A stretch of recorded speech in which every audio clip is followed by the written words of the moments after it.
Today's Enlightenment series title is The Power of One. The Power of One. The Power of One. So I was sitting here thinking about what I could share with you this morning, and I opened up I opened up the book and so I turned to Matthew to 21, verse 19 through 18 and 19. Before breakfast the next morning, he started back to Jerusalem. He was hungry, so when a tree in the distance, he headed toward it. But when he got to the tree, he found no fruit, and he found no fruit. All it had was lush looking. Using this experience to teach disciples about Israel's spiritual condition, he said to the tree, "Since you haven't produced anything but leaves, from now on you'll not even produce those." Instantly, the leaves dried. The power of one. Imagine this tree had one fig on it. Only one. Not the whole tree, but if the tree had one fig on it, I don't think he would have done that to the tree. See, it was the fact that the tree looked good. It was the fact that he went there to grab a fig off of it and there was none to grab. And so, since this tree was not even able to produce one fig. So, you're probably wondering, what's the power of one have to do with any of this? Well, here's the power. Imagine yourself the fig. You're the fig tree.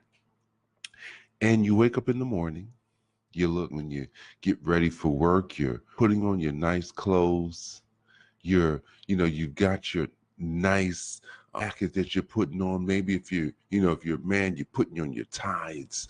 You're looking good, you're feeling good, right? And so you're getting ready to go to work. And you head out, you go. You're looking good.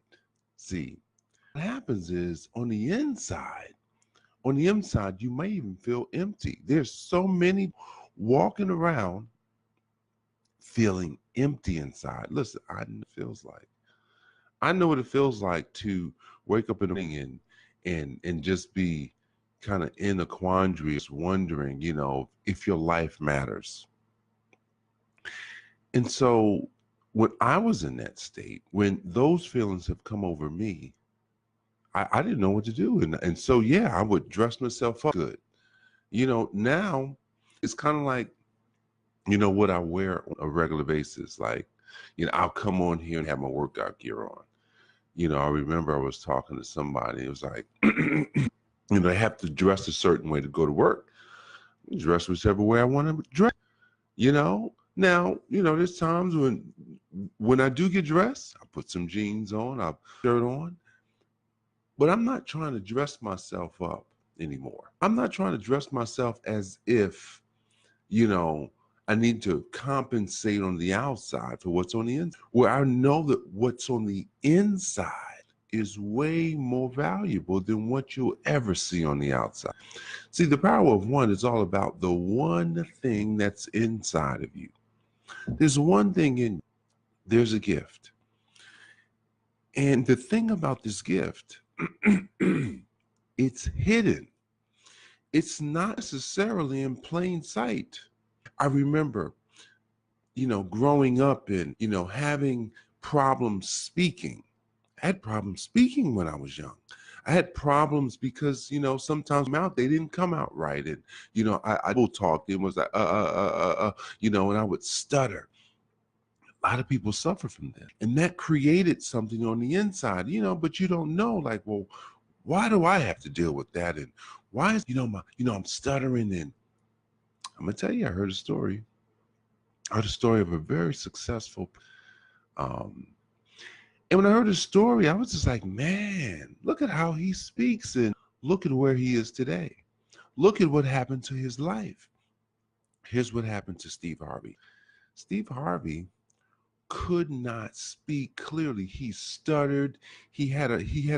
That's, I mean, psychologically was messing him up. But you know what he realized later in the, now he knew he had something inside of him. He knew he had something inside of him. And it almost carried. He was in school and he got a chance to go up in the class. The teacher wanted to know, well, what does everyone want to do for a living? And Steve Harvey said that he would be famous, be on TV. And the teacher told him that he was crazy. The teacher that would never happen for him. And I'm gonna tell you, he had this written down, and he came home next day, and I think the teacher had sent a note and said that he wasn't participating in the class properly. And so when his father spoke to him, his mom was, kind of spoke to him one way, but then his father took him and said, "Son, I want you to take that you wrote on that paper, and I want you to look at that every night. I want you to make sure that you never lose track of what you want in life." His father did that for him. And because his father did that for him, that thing that with him, it didn't come right out. See, because a gift, this gift that you get, everybody's going to get one. The one gift that you get, John, we all get at least one. It takes time. And Steve Harvey went. For the first time, he went with a friend. He went to a comedy club. He'd heard about this comedy. He knew that comedy was inside of him. But he never performed. He had never gone in front of people. And here it is, him and his friend. They went to this comedy. And he was there. He was there to listen. That he had signed up, but he wasn't supposed to go up until I think the following week. But somebody didn't show up. And they said, "Hey, this person, we're going to see if the next person in line for next week is here. Hey, is Steve Harvey?" Steve Harvey was like, "Oh, shoot, they called me? Is there somebody else named Steve Harvey?" His friend was like, "He just called you." So he went up. He was funny. And he won this contest. He won $50. Only $50. Crying, going home. His friend's like, "Well, why are you crying?" He says, "Man, it's because this is what I'm going to do. This is what I was born to do." And she was like, "Really?" He was like, "Yes, but it's only $50. She's like, "It's only for," he says, "Yes, it's $50. But it's what I'm going to do." The next day, he went, quit his job. Good job, worked General Motors. Very good job. He's married. He's got some kids already. He lost everything for this one gift. Lost his family. Yes, he left his job and he was homeless for a few years. He had to live out of his car. But look at what the one thing for Steve Harvey. A speech impediment. A person that was told that he'd never amount to that he wanted. But he got one person, he got his dad to believe in it. Dad wasn't sure that he'd do it because, it's just one of those things. I encourage my son. I don't know that he's going to do it. But you know what? He gave it anyway. The one gift has taken Steve Harvey so far in his life. When I heard his story, and he's a lot about his story, you can catch it on YouTube. When I heard his story, I was like, man, it reminds me of somebody that I know very well. And so I'm thankful. I'm thankful today for people like Steve Harvey, his story, what he did and how he's doing, really how he risked everything for his one. But here's the thing.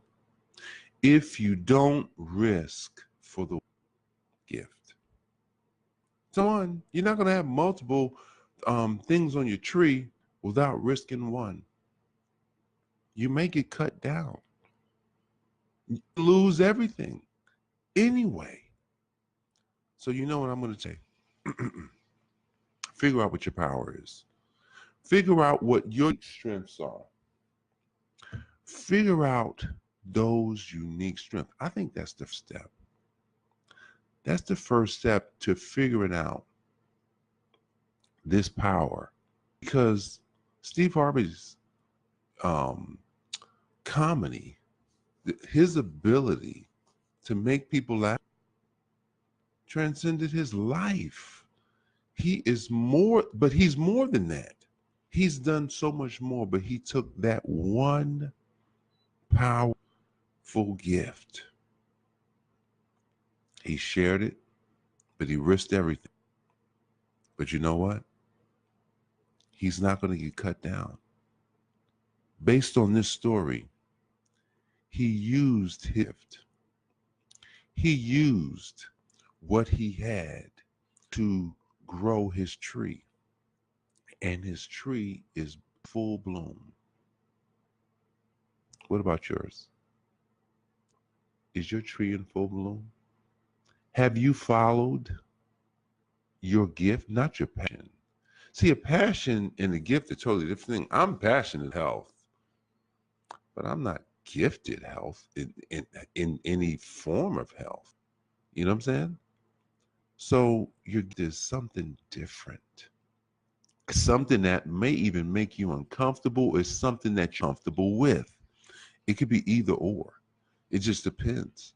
I know for me, I was uncomfortable but I know today what it is. It's been revealed. And it's kind of like, man, I'm mountaintop. That's all right. But I'm thankful. I'm thankful this morning that God has done some amazing things, not just in me, but in you. See, when he created you and he created me, you and me are one of his best ideas. We're so unique that we have.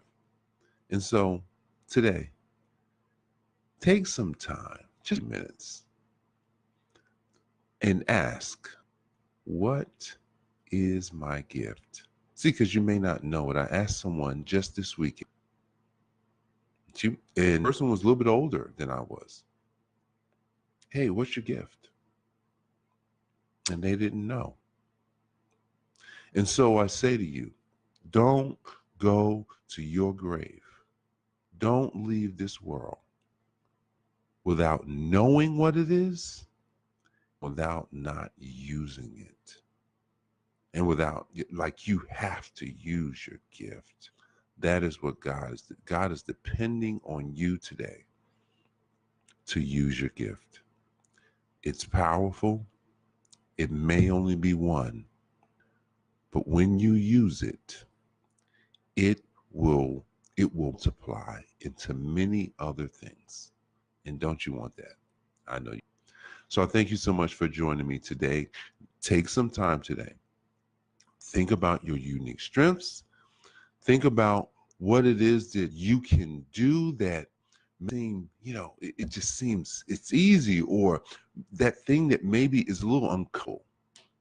It could be easy or it could be comfortable or uncomfortable. For me, it was uncomfortable. Well, for you, it could be easy because you may have used it some, but then you may have said, you can't pay the bills with that, or, it's no sense in focus. Let me focus on my job. So that's how the gift can be used. You've already used it, so you're comfortable with it, but you just kind of don't use it anymore or all the time. I haven't used it, and it's uncomfortable. Find out what your unique strengths are.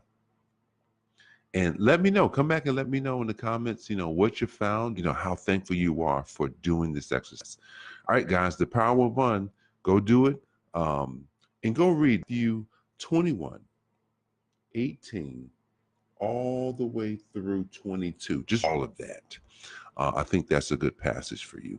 So thank you so much for joining me. God bless you.